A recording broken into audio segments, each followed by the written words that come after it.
2024년 8월 18일 일요일 아침을 여는 생명의 큐티 시간입니다. 오늘 말씀은 열왕기하 25장 1절에서 17절 말씀으로 언약을 저버린 결과는 패망입니다 라는 제목으로 함께 말씀을 나누도록 하겠습니다. 자, 오늘도 말씀 들어가기에 앞서서 왕들의 계보 그리고 어제 말씀을 간단하게 살펴보고 오늘 말씀 들어가도록 하겠습니다. 자, 남유다와 북이스라엘은 르호보암 때 갈라지게 됩니다. 르호보암이 남유다 왕이 되고 북이스라엘은 여로보암이 왕이 되지요. 자, 르호보암이 먼저 죽죠. 자, 이 르호보암의 아들 누가 왕이 되죠? 아비암. 네, 아비야라고도 그럽니다. 아비암이 왕이 되고 그 다음에 아비암이 죽고 아사가 왕이 됩니다. 이 아사가 왕으로 있을 때에 여로보암의 아들 나답이 왕이 됐죠. 그러나 나답은 누구에 의해서 바사에 의해서 죽고 바사 왕조가 시작이 됩니다. 바사가 죽고 바사의 아들 엘라. 자, 엘라도 여기서 끝나죠. 네, 바사 왕조 여기서 끝납니다. 시므리가 등장을 하죠. 자, 그러나 시므리는 7일밖에 못해요. 네, 오므리가 등장합니다. 자, 지금부터 오므리 왕조입니다. 오므리가 죽고 누가 왕이 됩니까? 아합이 왕이 되죠. 이 아합이 왕으로 있을 때 비로소 남유다 아사의 아들 여호사밧이 왕이 되고, 여호사밧이 왕으로 있을 때 아합의 아들 아니죠, 아하시아죠. 아하시아가 왕이 되었으나 아하시아는 얼마 못 살아요. 그래서 다시 아합의 아들 누가? 네, 여호람이 왕이 되죠. 자, 여호람이 왕으로 있을 때에 남유다도 여호사밧의 아들 동명인 여호람이 왕이 됩니다. 자, 여호람이 그런데 이제 남유다 여호람이 먼저 죽죠. 예, 여호람이 죽고 누가 왕이 됩니까? 예, 여기도 아하시아가 왕이 됩니다. 근데 아하시아는 1년밖에 못 해요. 자, 아하시아가 왜 1년밖에 못 하느냐? 네, 예후가 등장을 해서 그래요. 여호람과 아하시아를 죽여버렸기 때문에 그렇습니다. 자, 예후가 북이스라엘 왕이 되고 남유다는 누가? 아달랴가 등장을 하죠. 자, 아달랴는 여호람의 아내예요. 자, 그래서 얼마 하지 못하고 밀려납니다. 그래서 아하시아의 아들 요아스가 왕이 되죠. 자, 이 요아스가 왕으로 있을 때에 예후의 아들 여호아하스가 왕이 됩니다. 자, 여호아하스가 이제 왕이 되고 여호아하스가 죽고 누가 왕이 되죠? 네, 요아스가 왕이 되죠. 그리고 이제 남유다 요아스의 아들이 또 왕이 되죠. 자, 요아스의 아들 누가?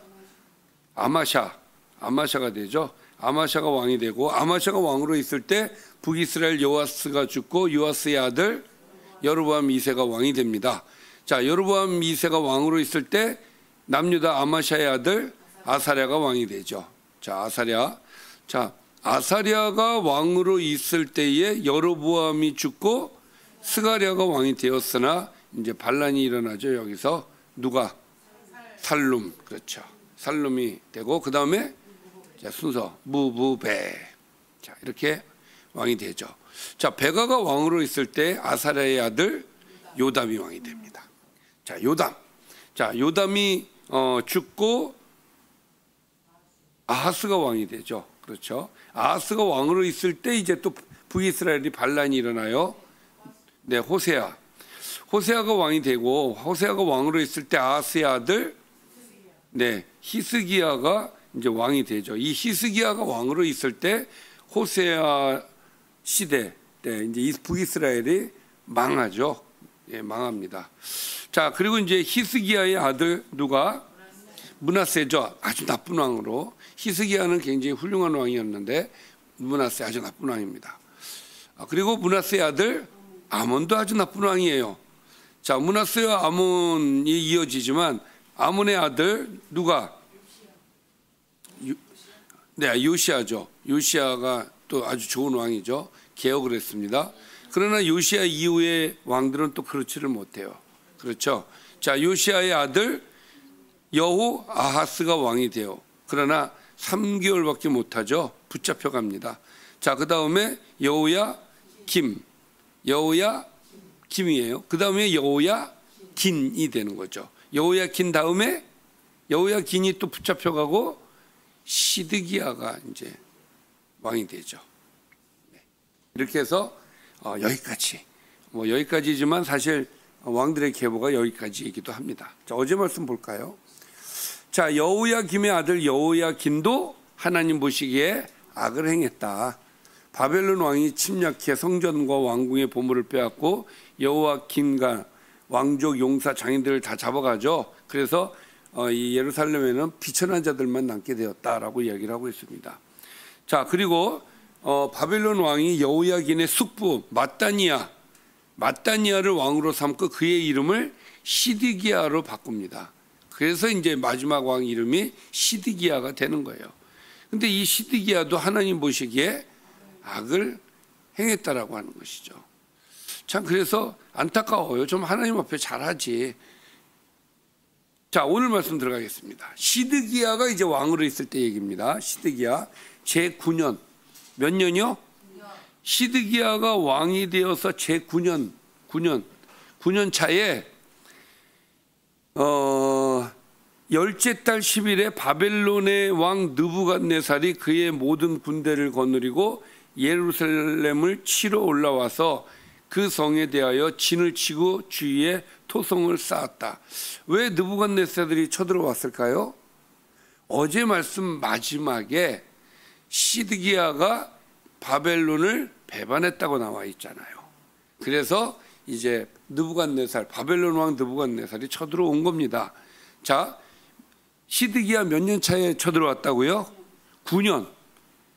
2절입니다. 그 성이 시드기야 왕 제11년까지 포위되었더라. 자, 그러면 자 보십시오. 1절에 보니까 느부갓네살이 와서 예루살렘을 어떻게 했다고요? 포위를 하고 그 주변으로 토성을 쌓았다는 거예요. 그래야 쳐들어가기가 용이하지 않습니까? 그리고 이 포위를 하고 나서 몇 년이 지났어요? 2년 동안. 그러니 이 예루살렘이 얼마나 힘들었겠습니까? 2년 동안 이제 나가지를 못하니까. 자, 그래서 3절 그해 넷째 달 9일에 성중에 기근이 심하여 그 땅 백성의 양식이 떨어졌더라. 이제 성 안에서 양식이 다 떨어진 거예요. 자, 그리고 그 성벽이 파괴됨에 모든 군사가 밤중에 두 성벽 사이 왕의 동문 견문 길로 도망하여 갈대아인들이 그 성읍을 에워쌌으므로 그가 아라바 길로 가더니 갈대아 군대가 그 왕을 뒤쫓아가서 여리고 평지에서 그를 잡음에 왕의 모든 군대가 그를 떠나 흩어진지라. 자, 2년이 토성을 쌓고 2년이 지나고 나니까 이제 완전히 그 성 안에 먹을 게 바닥에 났어요. 그러면서 이제 이 바벨론은 공격을 시도를 했겠죠. 그러면서 이제 성벽이 파괴가 됩니다. 그 틈을 이용해서 사람들이 삐져나오는 거예요. 그 안에 있는 군사들이 다 도망을 가는 거예요. 왜? 이제는 살 방법이 없잖아요. 성벽이 무너졌으니까. 자, 그래서 도망을 가는데 시드기야도 같이 도망을 간 거예요. 참 창피하기도 하죠. 근데 도망가다 어떻게 됐어요? 붙잡혔다는 거예요. 그리고 모든 군대는 흩어졌다. 자, 이렇게 해서 남유다가 멸망을 당하는 겁니다. 자, 그들이 왕을 사로잡습니다. 그를 림나에 있는 바벨론 왕위로 끌고 가고 그들이 그를 신문합니다. 그들이 시드기야의 아들들을 그의 눈앞에서 죽이고 아들들을 죽여요. 그 눈앞에서. 그리고 시드기야의 두 눈을 빼고 놋사슬로 그를 결박하여 바벨론으로 끌고 가는 역시 여호야김뿐만이 아니라 시드기야도 비운의 왕이 되어지게 되었죠. 참 안타까운 일이 아닐 수 없습니다. 자, 이렇게 해서 왕이 잡혀갔다. 그 이후에 바벨론 왕 느부갓네살의 19째 해 5월 7일에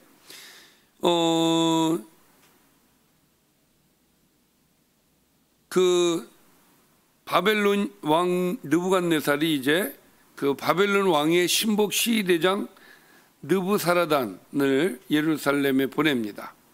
그리고 여호와의 성전과 왕궁을 불사르고 예루살렘의 모든 집을 귀인의 집까지 불사르게 합니다. 시위대장에게 속한 갈대아 온 군대가 예루살렘 수위의 성벽을 헐었고요. 성중에 남아있는 백성과 바벨론 왕에게 항복한 자들과 무리 중 남은 자는 시위대장 느부사라단이 모두 잡아갑니다. 그러니까 예전에 그 비천한 자들만 남고 나머지를 다 잡아갔잖아요. 참 비천한 자들만 남아있는데 그 비천한 자들까지 다 이제 사로잡아 가게 되었다라는 것이에요. 시위대장이 그 땅의 비천한 자를 그 안에서 더 또 비천한 자를 남겨두고 포도원을 다스리는 자와 농부가 되게 하였더라. 참 안타까운 일이 벌어졌습니다. 뿐만 아니라 자 13절에 보니까 갈대아 사람이 또 여호와의 성전의 두 놋기둥과 받침들과 여호와의 성전의 놋바다를 깨뜨려 그 놋을 바벨론으로 가져가고, 자, 그 전에는 이전에는 성전에 있는 금, 은 이런 거를 벗겨갔잖아요. 예. 근데 지금은 놋까지, 예, 싹 그 놋바다, 그 이 송아지들이 소들이 이렇게 받치고 있는 바다, 그러니까 놋이라는 놋은 싹 쓸어갔다는 얘기예요. 또 가마들과 부삽들과 부집개들과 숟가락들과 섬길 때 쓰는 모든 놋그릇을 다 가져갔다. 예, 싹 가져갔다. 싹 쓸어갔다. 자, 시위대장이 또 불 옮기는 그릇들과 주발들, 곧 금으로 만든 것이나 은으로 만든 것이나 모두 가져갔다. 뿐만 아니라 또 솔로몬이 여호와의 성전을 위하여 만든 두 기둥과 한 바다와 받침들을 가져갔는데 이 모든 기구의 논 무게를 헤아릴 수가 없었다. 또 그 한 기둥은 높이가 18규빗이요 그 꼭대기에 논머리가 있어 높이가 3규빗이요 그 머리에 돌린 그물과 석류가 다 놋이라 다른 기둥의 장식과 그물도 이와 같았더라. 자, 이렇게 해서 이 이야기는 뭐가 됩니까? 성전이 완전히 파괴가 되었다는 이야기를 하는 거예요. 성전이 파괴가 되었다. 자, 여기까지가 오늘 말씀입니다. 자, 바벨론을 배반한 시드기야를 느부갓네살 왕이 쳐들어옵니다. 쳐들어와서 토성을 쌓고 포위를 합니다. 토성을 쌓은 지 2년 차에 결국은 성벽이 무너지고 그 안에 있는 사람들이 도망을 가기 시작을 하죠. 예루살렘에 있는 사람들이 도망을 갈 때에 시드기야 왕도 함께 도망을 가려다가 어떻게 됩니까? 붙잡혀요.